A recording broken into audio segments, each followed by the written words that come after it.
అందరూ అభిమానించే శతక సాహిత్యంతోనే తెలుగు భాష మాధుర్యం గుబాలిస్తుందని ప్రముఖ ఆధ్యాత్మిక ప్రవచకులు విశ్రాంత ప్రధానాచారి పొడిశెట్టి శ్రీనివాసాచారి అన్నారు. ఈ కార్యక్రమంలో ఆయన మాట్లాడుతూ డాక్టర్ అంజనీదేవి తమ ఇష్ట దైవమైన వేల్పుగొండపై అద్భుతమైన సాహిత్యంతో పాఠకుల మనసు రంజింపజేసేలా శతకాన్ని వెలువరించడం అభినందనీయమన్నారు. గతంలో డాక్టర్ దివిటి అంజనీదేవి సమ్మక్క సారలమ్మ జాతర విశేషాలను పరిశీలన గ్రంథంగా వెలువర్చారు. అదేవిధంగా కాంతి కిరణాలు అంజనమ్మ శతకాన్ని కూడా ఆమె రచించారు.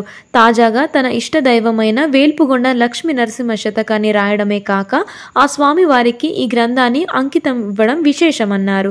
ఈ సందర్భంగా ఆకుల సునీతాదేవి, అంచూరి కమల, తిరునగిరి సాహితీ, విజయలక్ష్మి తదితరులు అంజనీదేవిని ఘనంగా సత్కరించారు.